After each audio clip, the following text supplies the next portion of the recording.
Hello and welcome to uh, uh, Mystic Chat. And today we're going to be talking about Earth spirituality and Earth magic. Um, my name is Chris Allen. I am an ordained minister with the Fellowship of the Phoenix. I'm also a published author. If you haven't gotten my books, go to Amazon right now, right this second. In fact, don't even watch the show. Just go to Amazon. I'm totally kidding. Watch the show. Do it at the same time. Multitask. Anyway, I would. Laura's over here laughing at me. Speaking of, I would like to introduce my co-host, Laura Gonzalez. So, Laura, take it away. Hello, everybody. My name is Laura Gonzalez. Hi, I miss you. I don't know, I missed a couple of shows and I miss you a lot. I'm a minister for Circle Sanctuary. I'm a priestess of the goddess. I'm a tarot reader and professional bruja for hire, witch for hire. Pew, pew. And I also do podcasts and I also do this and I do a lot of stuff. And I'm very happy to be back today with you. And without further ado, I would like to introduce our other co-host, our lovely Ruby Rose. Oh, thank you. My name is Ruby Ruse. I am a YouTube artist. My channel, Fairy Fortunes, focuses on fairy folklore, fairy faith, spirituality, and fairy themed events. I'm also a professional fortune teller. I use my own divination system called Fairy Fortunes. I know you're shocked by that. And hopefully with 2021, I will be out back in the wild doing fairy festivals and small Renaissance festivals this summer. So please check out my website, www.fairyfortunes.com. And hopefully you can come out to these festivals and we can maybe have a semblance of a normal life again. So it's so funny. I just Googled I saw something and it was like uh, in Illinois, instead of going into phase of 5, we have something that's like phase of 4.5 or the bridge to 5, which means is that so we're not out of the clear yet, but we're able to like have more people in the restaurants. We're able to sit at the bar. We're sitting at the bars has never been my favorite thing, but for people who enjoy that, poor parks are open, poor things are open, so that's good. But I was reading this is a good segue into what I wanted to say. I was reading that our governor won't move us into phase 5 until 50% of the Illinois population is all vaccinated. Right now, we're barely at 20%. However, January and February was a slow move. So I'm hoping, in the April, May, June, we'll get things get back together. Really quickly, and I think this ties into like Earth spirituality and Earth magic, because the whole Earth is going through some trauma right now with COVID. And so I was actually one of the privileged ones because I was doing my chaplain internship at a Northwestern hospital. So I was one of the first people to get vaccinated, and I got my second dose like January the 12th or something like that. And people were saying, oh, young people sometimes have really strong reactions, whereas older people, not so much, and there's many scientific reasons for that and blah, blah, blah. And so I get the shot and I was like, okay, I'm going to have a reaction. No reaction. Damn it, that means I'm old. Ah! So I was like, crap, I wanted a reaction because my 20-year-old friend over here and went home sick. I'm joking. I really am. I don't mean to make fun of people who do have a reaction, but you know, um, I didn't have anything, but it was a huge relief for me, especially because I'm interning at the hospital, and we didn't see COVID patients. We would call them on the phone, but they would often test people twice a day because what happens is you would have visitors. This is awful. You would have visitors who don't realize they have COVID and then see a patient and then they have a COVID. So it was nice to have that relief because I have a partner, Dan, and I come home to him all the time. But in the hospital setting, like we're covered head to toe. We have masks and glasses and gloves and like I call it the blue hefty sack. You put the blue hefty sack over you, and it's all that. Um, Ruby, what was your experience when you got yours? Well, I'm actually the oldest one here.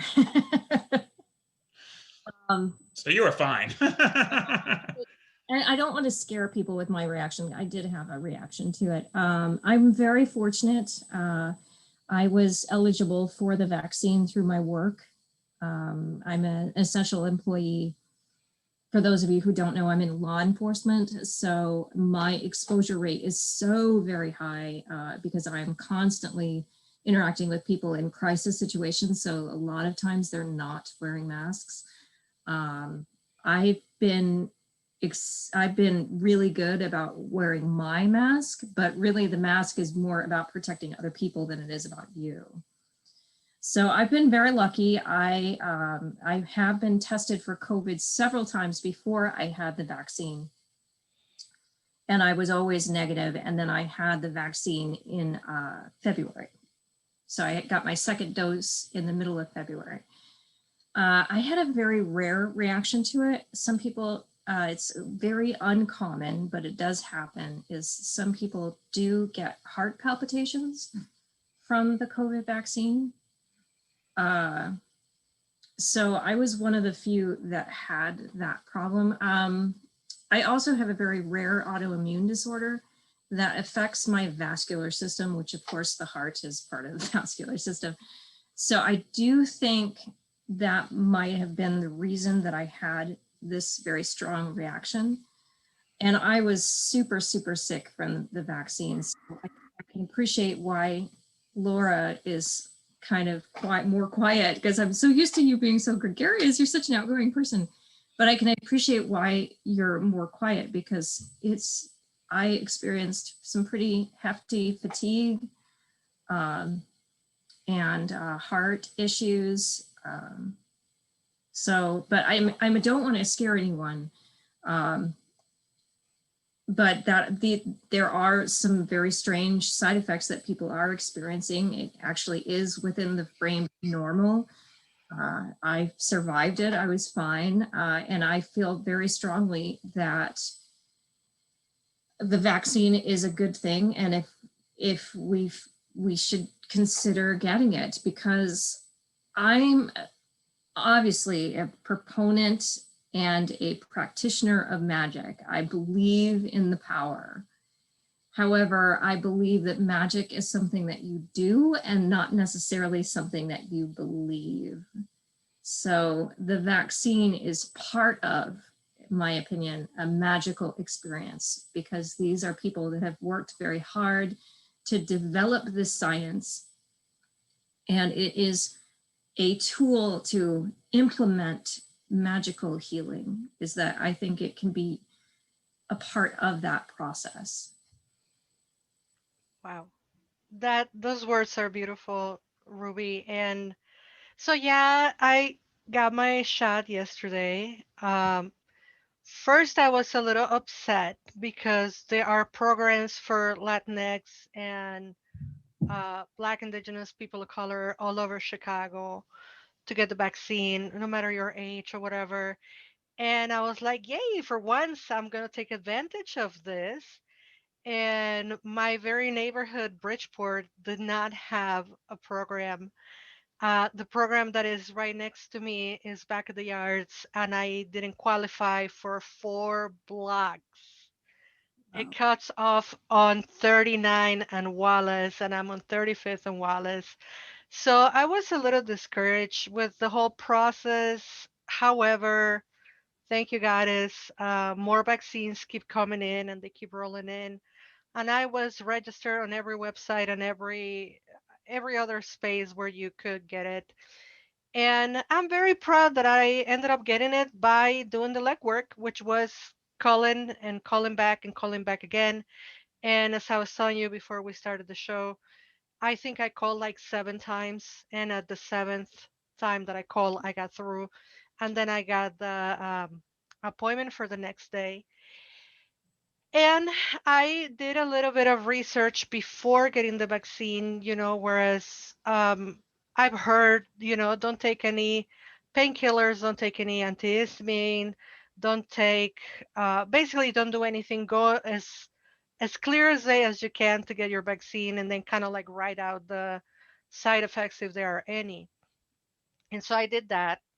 I usually take medicine, painkillers for my arthritis, and I take an antihistamine for sinusitis, and I did not take any of it as they indicate. And when I got the shot, and it was pretty much, it's by now it's a very well oiled machine. You get in, you register, you go in, you get your shot, and then you go on the waiting area for them to wait to see if you're going to turn on into a zombie or something. And if you're not, then off you go. And that was all great. Yesterday, last night, about 8 hours after the shot, I started feeling a lot of pain on the arm. A lot of people are saying it's like when you get a tetanus shot. I don't think it was that intense because when you get your tetanus shot, you cannot even move your arm. And I was able to move my arm, so I don't think it was that bad. Today, though, I got up and I feel my throat closing a little bit. I feel a little lethargic. I've been having a headache pretty much all day. And after 24 hours from the vaccine, I finally took some painkillers. Thank you, goddess. And I'm like, coming off of the headache that lasted all morning, basically. But when you look at the alternative, and the alternative is to be dead. So I take a little headache, I take a little pain on the arm, I take um thank you goddess, that was it for me. I've heard the second doses is more intense, and I'm like, what will be more intense is to have my family having to cremate my body and having me buried. So I will go through the second dose, and I already know what I felt with the first dose, so I don't think it could be, that much greater, knock on wood. And I also would like to add to what Ruby said. When the tsunami happened, they say the whole world has experienced this. When 9/11 happened, the whole world was in shock. But nothing has really impacted our whole Earth or whole planet like COVID has. And I was remembering last night after I got the shot how scared we were last year. I hear certain commercials and they trigger me. I listen to commercial that it was the same commercial that I listened to last year, and it triggers me into that fear and anxiety from when COVID just started. And then the talk of the vaccine and how they were saying for the first time ever in the history of the planet, all these labs are coming together and they working together to come up with a vaccine. And I get so excited, I'm getting warm. And then they did get together and they did create this vaccine, and now we have it in our hands. I think it's part of the magic of the planetary event to put on the vaccine. Look, if it is placebo effect, so be it. Let's all placebo together. Uh, That's good. I like that. Yeah, and last but not least, folks, I had I have nieces and nephews. I remember when my nieces and nephews got their shots. You know, they're very young immunization that babies need. And the babies always get fussy and they are restless and they are tired and they need to be cared for a little bit longer because the vaccine affects your immunological system and you're going to have certain discomfort. So uh, let's not be big babies and let's get our vaccines, everybody. I mean, as I always said, when it started and people were so worried about getting fat because, you know, the alternative, getting dead, was less disturbing to them. I will say the same right now, you know, to have the discomfort of the vaccine, the alternative is to be dead. So let's get the vaccine. Yeah, I think that's a good idea. And one of the things about Earth and Magic, and I'm gonna transition over here about Earth Magic is about people. It's about humanity. It's about community. It's about ancestors. It's about our forebears, and it's about our children. And one of the things, I'm one of those people, knock on wood, I rarely get sick, and I just know my body. But I was concerned for myself, but I was more concerned about passing something on to someone else. I was more concerned about giving it to the elderly, children, people with a compromised immune system, and you just don't know. So along with that, with the idea of the earth and humanity and things like that, I know a year ago, in fact, it was about a year ago this month that we started the show. And when we were talking about at the time how cleaner the air was, how clean the lake over here is with Lake Michigan and so forth. Um, and of course, we're going to use our car and use the factories and make a mess, and hopefully not leave as big as a footprint as we did. But my new, I don't want to say new, but my continuing goal is to help people tap into the Mother Earth consciousness, to help them become aware of people, of the animals, the trees, the earth itself. Uh, you know, um, and I want to ask you guys, what is your spirituality with the earth? How do you hold her sacred? How do you give her ceremonies? What does that look like for you guys? Well, for me, um, with working with the fairy spirits, I kind of call anything that's not human or wasn't human. I call it pretty much any spirit that lives here on the planet Earth that is not a human being. I kind of lump all of that in as a fairy spirit. It's just an umbrella term for me.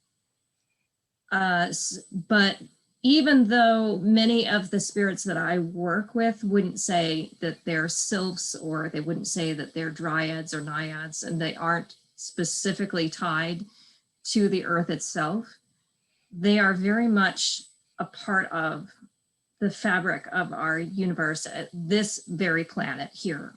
And this is their home, this planet. They don't live celestially. They don't come from the stars. They come from here. And that's actually kind of a recent thing for me. That's not how I started on the pagan path. There's a long and drawn out story how that happened.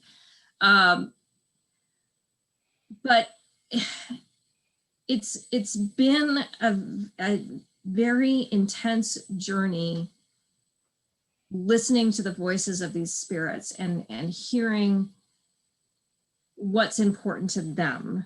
And how everything, they are very much, everything is connected.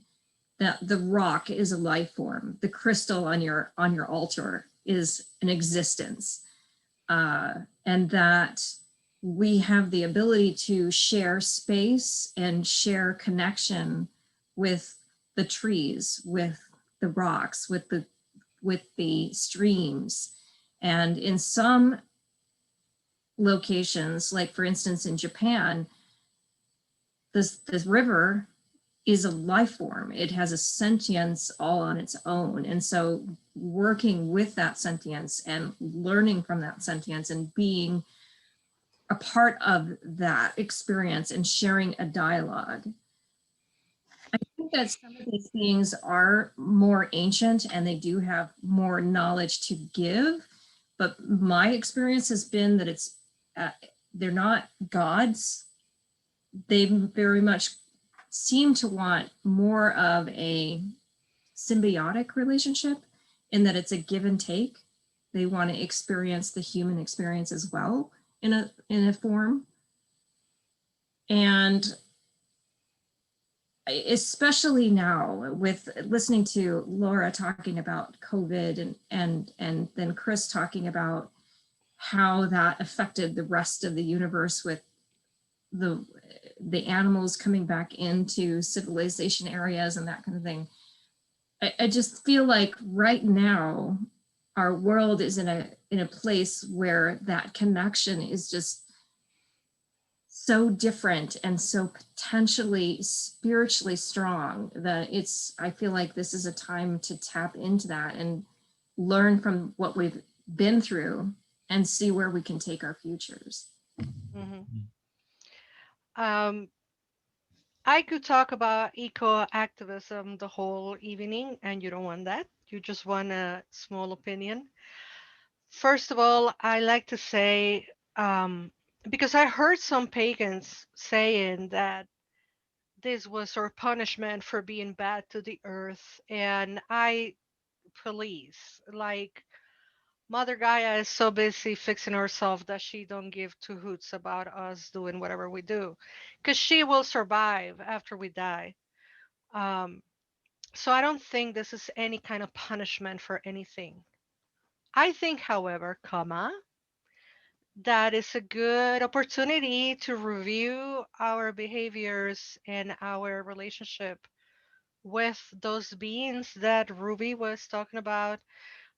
You remind me so much, Ruby, with what you said, and I'm sure Chris will agree to how the native peoples see the relationship with nature. And it is a symbiotic relationship, and it is a give and take, and it is certainly not gods and goddesses that you revere and adore, but rather energies that you hold sacred.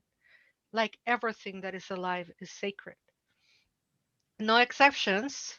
It does not exclude anything that is alive, even the person that you dislike so very much that cuts you off in traffic. They are sacred as well. So, back to the question, Chris, how I see my relationship with the earth as spirituality, my spirituality. I do my best to be in tune with the cycles of the earth. I have said this 100 times and I will say it another million. The one thing that I'm in love with being in a nature-based spirituality is the wheel. Um, call it the wheel of the year, call it the Aztec calendar, call it the Mayan calendar, call it what you wanted to call it. Um, the peoples of the planet observed the seasons and observed, and I think the key word is observe the changes on the earth and the needs of the humanity on the earth, and they learn to exist accordingly with those cycles. And since the Industrial Revolution, we are not living accordingly to those cycles. And again, I could stay here all night, but could that be why we have seasonal affective disorder when the sun is not shining? Because we are forcing our bodies to work in the winter when we're not supposed to be working. Capitalism and patriarchy came and screw everything, says the person in front of a Zoom with the $100 headphones. Uh, So how I try to honor that is I try to honor it through acknowledging the seasons, through behaving accordingly. And I'm not preaching to the choir, you don't have to be vegan, but I have done a lot of research, and one of the best way to conserve the planet is to stop eating animal product. So I do that, and I do that for selfish reasons because I feel a lot better when I stop eating animal products, but I think that is also a part of respecting the sacredness of all of the other beings, and that's me. You do you, boo.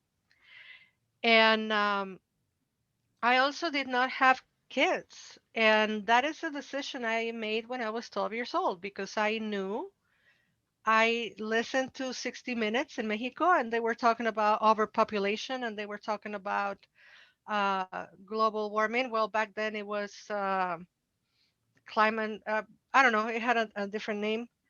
Um, so that's the very reason I decided not to bring another life to the earth. I truly see everything as sacred and I try to act accordingly.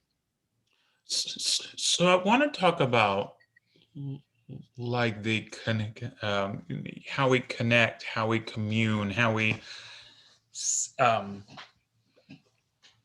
I guess how we talk to it. So, okay, you're gonna laugh. Maybe you won't laugh and just say, "Well, that sounds like Chris." When I was 3 years old, I was always talking to something. Either sometimes I would talk to God or what I thought was the higher power, or I would talk to spirits or ghosts, I would say. I know you're shocked to find out that my house growing up had lots of them. But so when I became a pagan, it was easy to talk to the trees and talk to the earth itself. And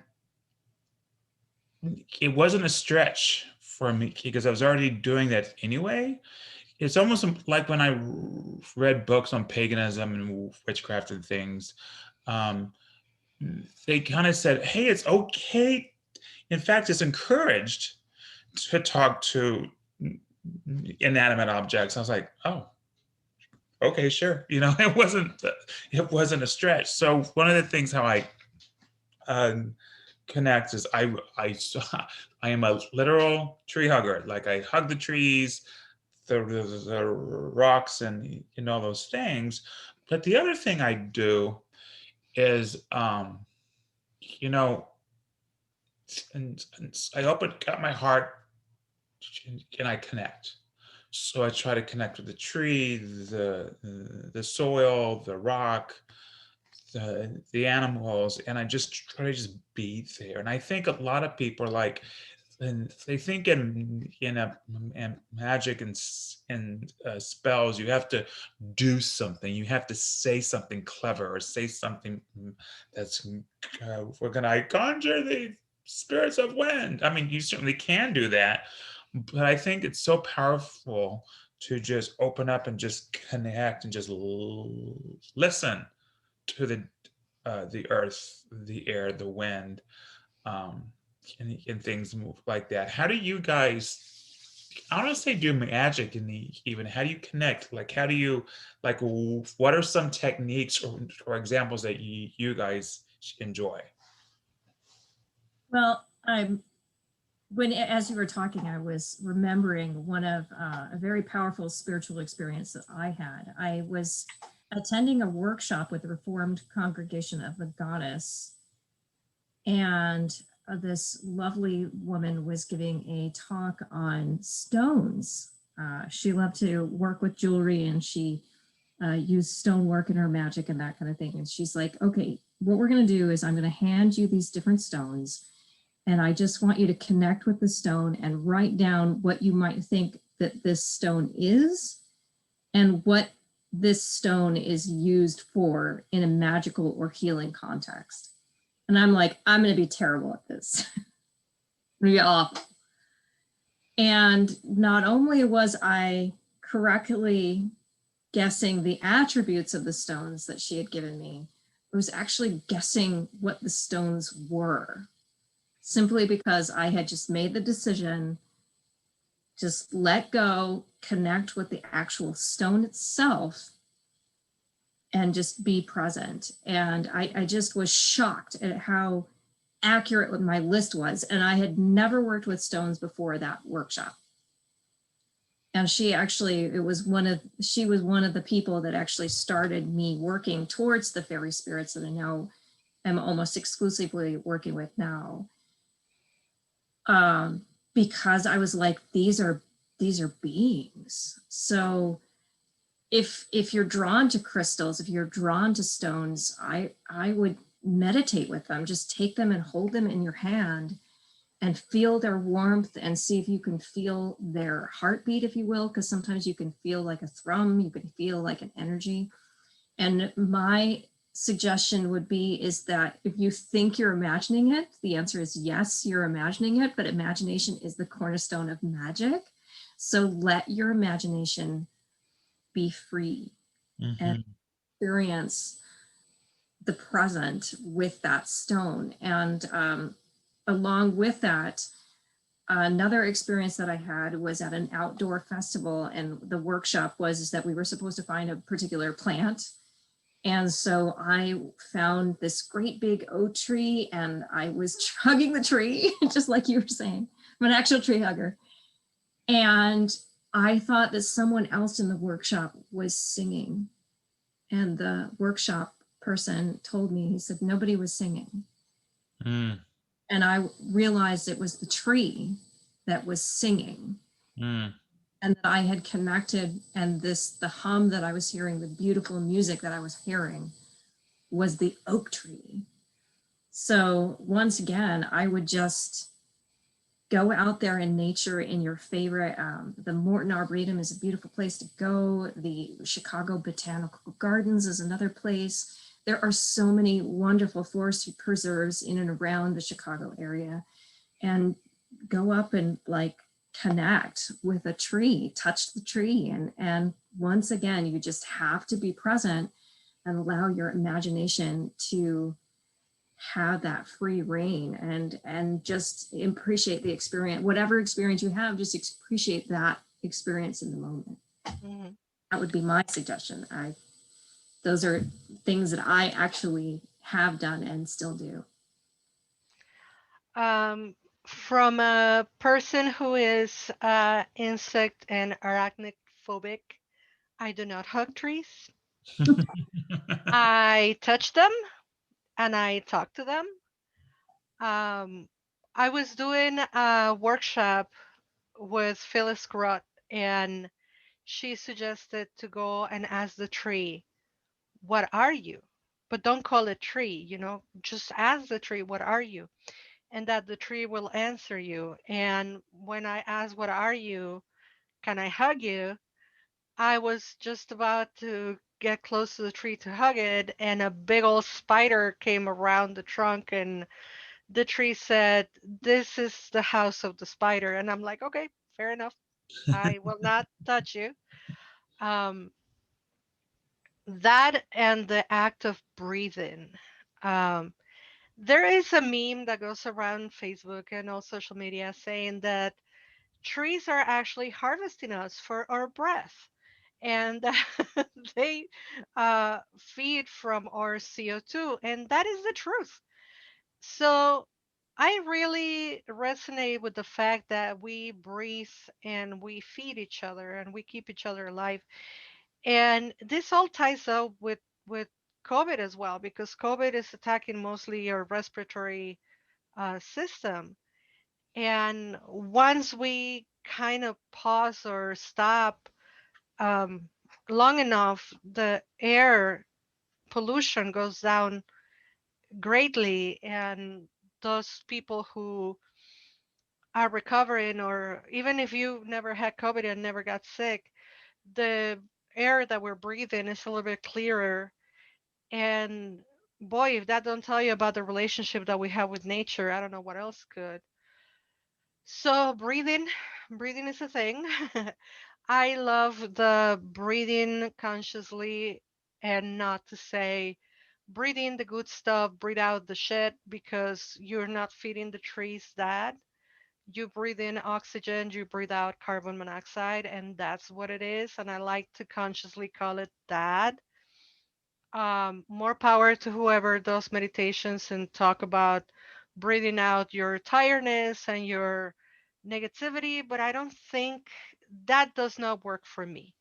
What works for me is breathing in oxygen, breathing out carbon monoxide and or carbon dioxide. I can't remember now.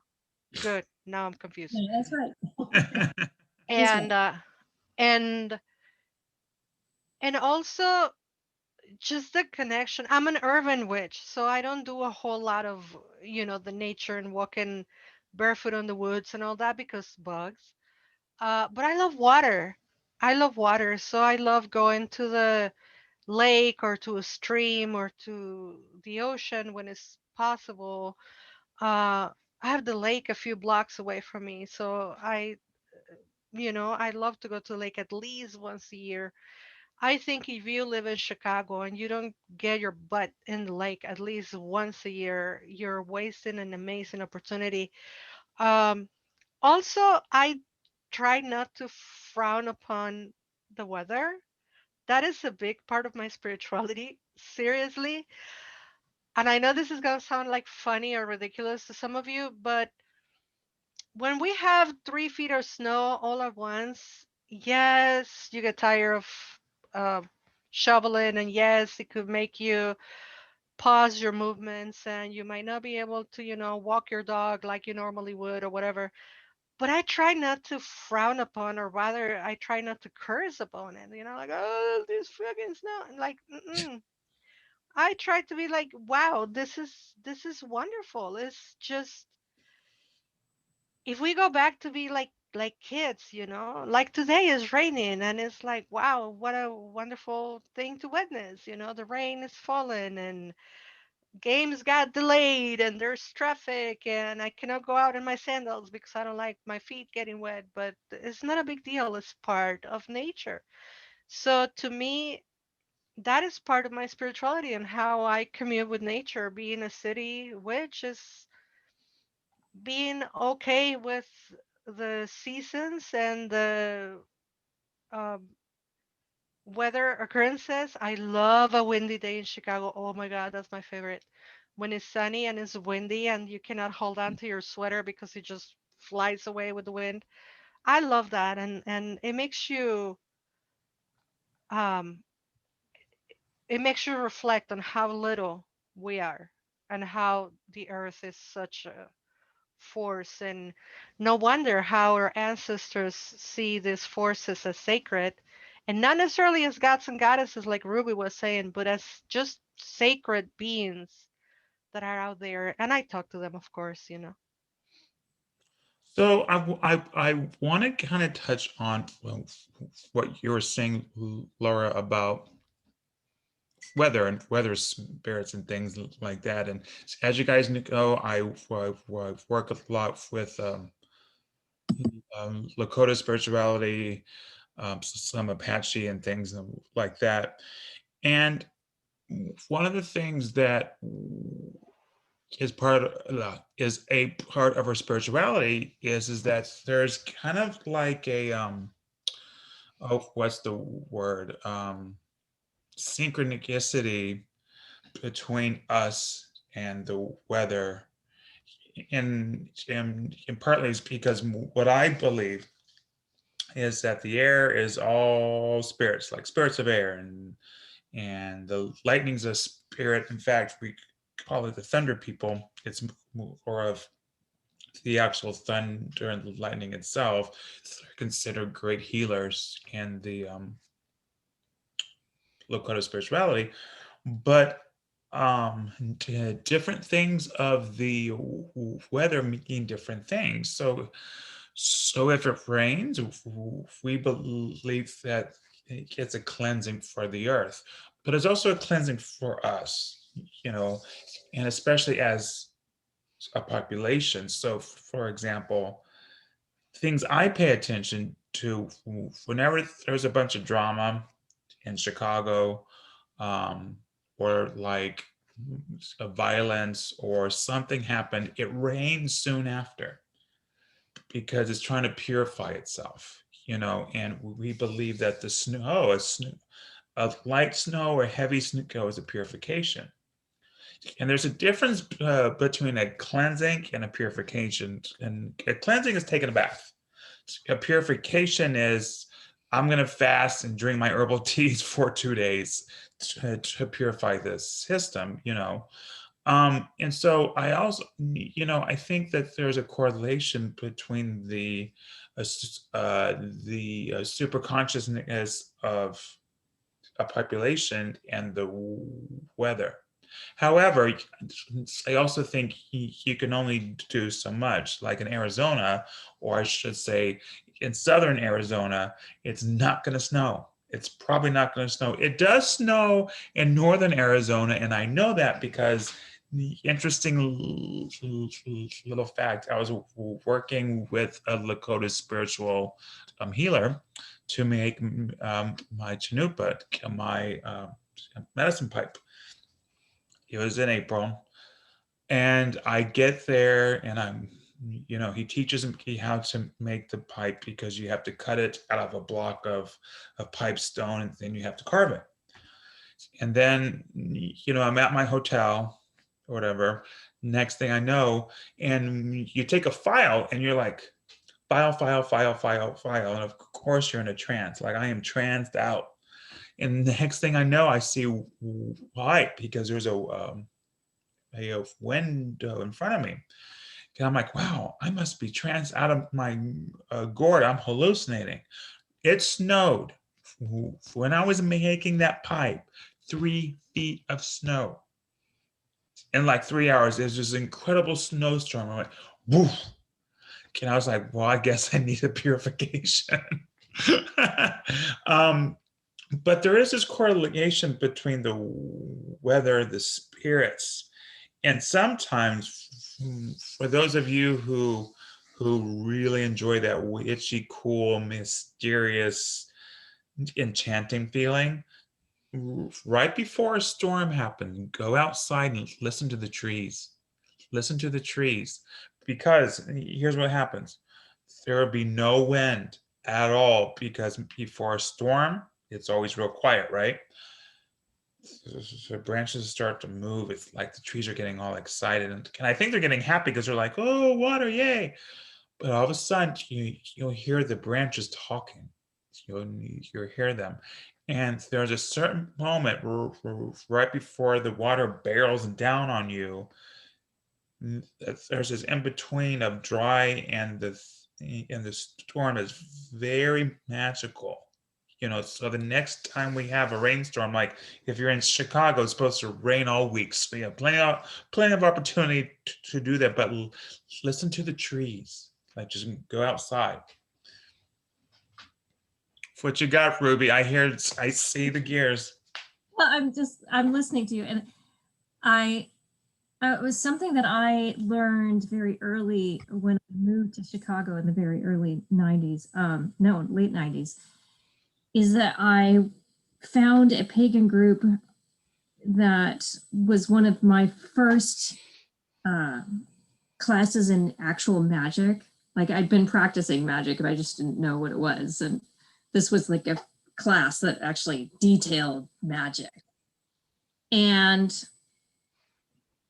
it reminds me of both what you were talking about and also what Laura was talking about with the Wheel of the Year, is that one of the projects that we had to do is we learned about the Wheel of the Year, but we put it in a personal term. So what does Ostara feel like? What's the weather like? Was one of the questions. And that was one of the most important questions that we had to answer. And I feel like going back to your earlier question is like, how do we bring earth magic to our practice? Is that would be another suggestion that I would offer, is if the Wheel of the Year speaks to you like it does to Laura, is think about that time frame. Like, what does it feel like? What does it smell like? What is the weather like? What kind of animals are out? What aggravates you about this time? What brings you joy? And those kinds of questions. And so that's the wheels that you saw turning. I was like, oh, this reminds me of that early time in my pagan journey of making magic with the weather.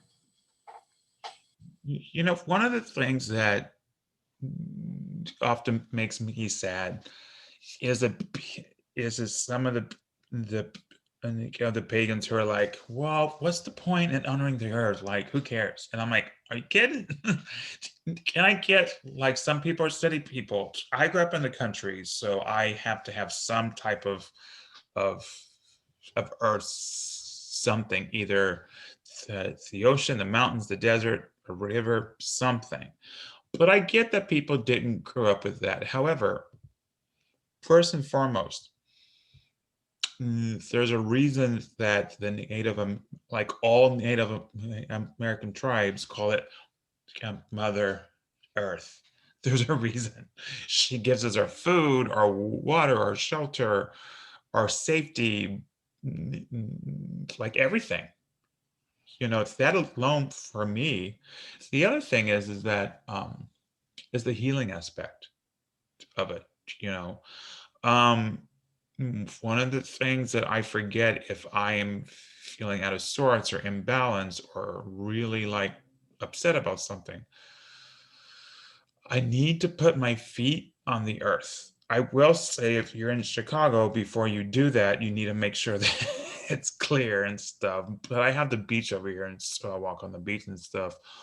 Or, it's going to sound silly, and it is kind of silly, but you can put your foot on a rock. You can put your foot in the water. You can, um, do all for types of things, and to get a little technical here in Chinese medicine and in TCM, you have a little an energy point or chakra, if you will, right under the ball of your feet, and that's called the Wellsprings of Life. And so that point is where we bring in the energy of the earth into our bodies. And what's interesting is if you are burning the candles at both ends, or working too much, and you're not taking care of yourself, your feet start to hurt, your ankles start to hurt, your bones and your foot start to get all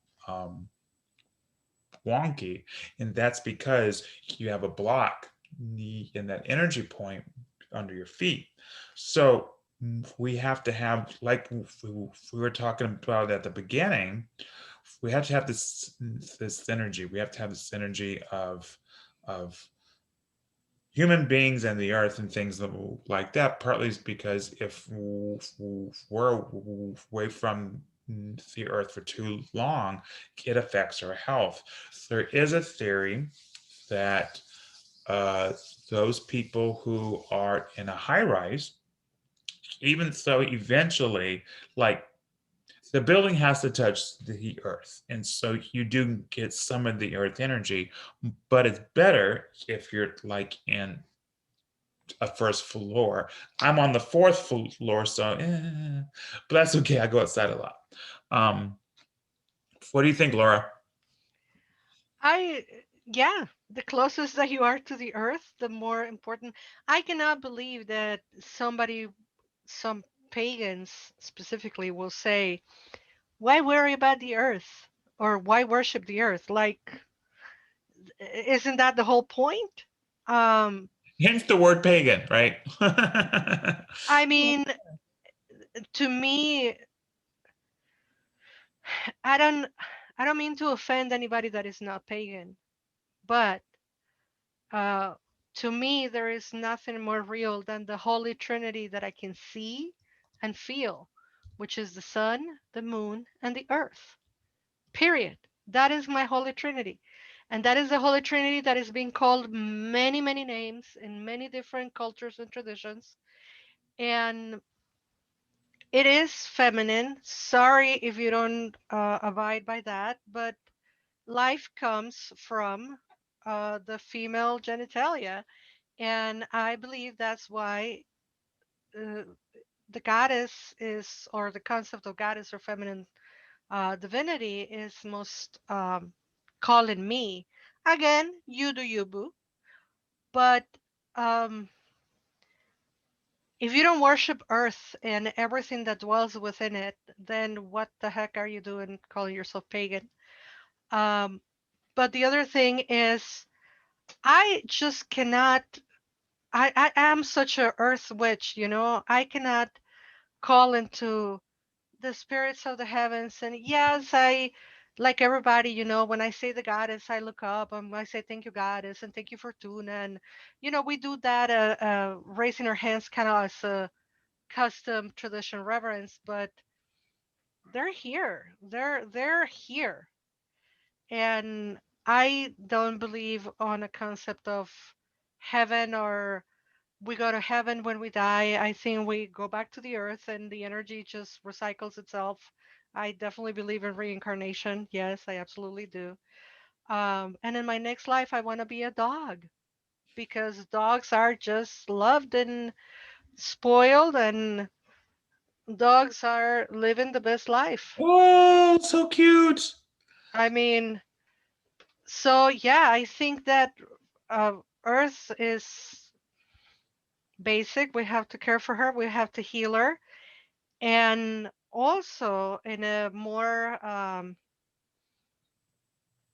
tangible way of things, as we are living through the times that we are living, there is a lot of healing that needs to happen.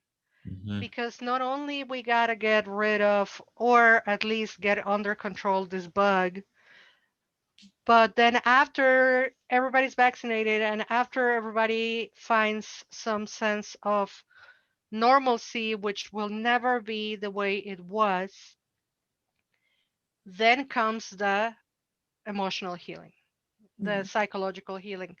And boy, are we going to be busy.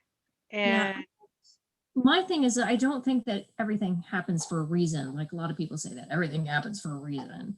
I don't think you said it earlier, Laura, that you don't think that we're being punished by the gods. You know, this isn't, that's not what this is about. I think that things happen, and COVID happened, and it was horrible. It is horrible. And it was a wake-up call. And I think that while it didn't happen for a reason, we can use it as an opportunity. We can give it purpose. yep, And say, here are all the things that we did before COVID. And we've now realized how much pollution we really were causing, because we can actually see the difference. And we can see how the virus is mutated because of things that we were doing. yep. So it's like, okay, now we have this information. How do we move forward? How do we give this meaning and purpose? And how do we use these experiences to propel us into a future of our choosing? You might like this one, Ruby. Not everything happens for a reason, but sometimes there is a reason why things happen. Mm. And I think this has come to show us, I mean, in a very practical way, people that can work from home should. People that can be dispensated many days in a row from working because of whatever reason should. A lot of the people who are working the front lines should be getting at least the minimum decent payment of $15 an hour. I mean, there's so many things that have been highlighted by this terrible situation, and it's worldwide. It literally is worldwide, because it all is happening on the earth.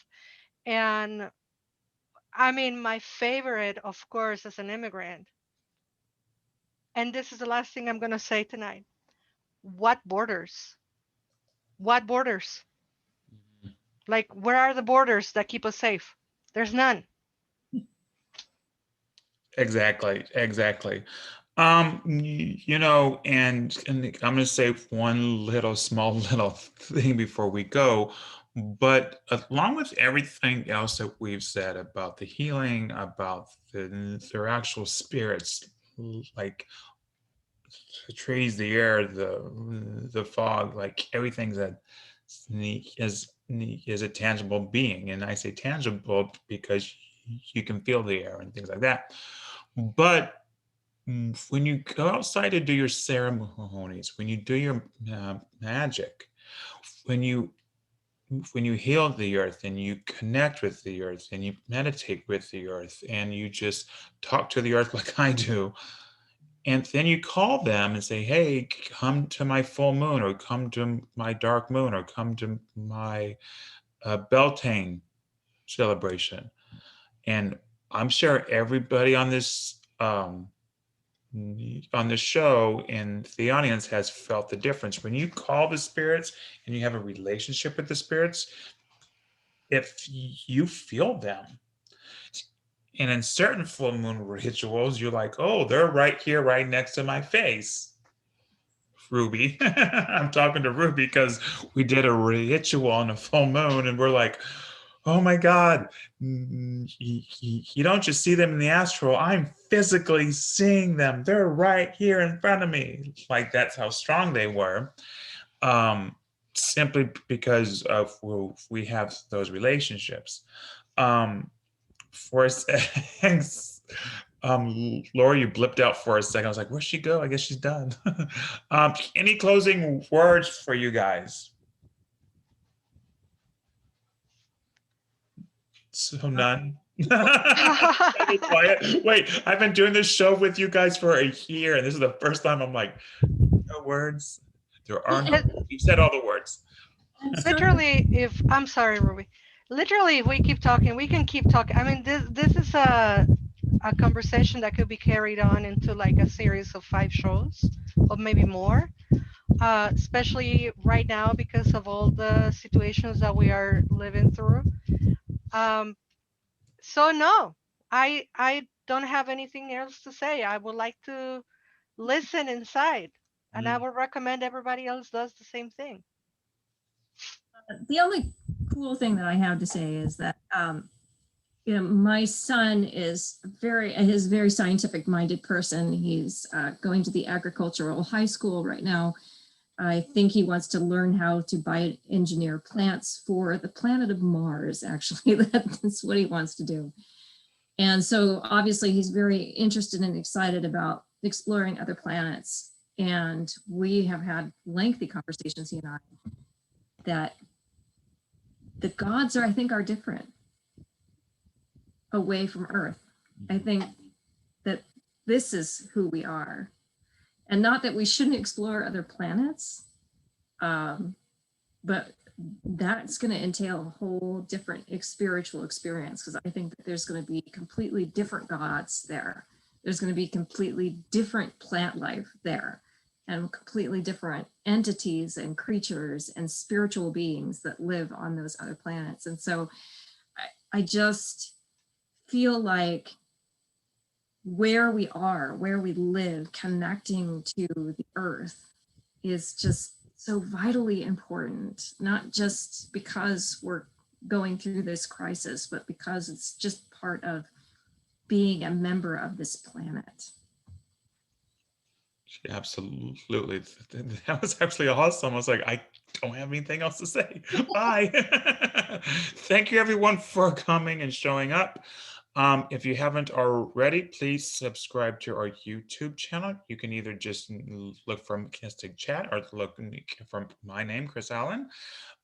We also have podcasts, so sometimes you don't have time to sit and watch, but you can listen while you're cleaning the house or whatever you're doing.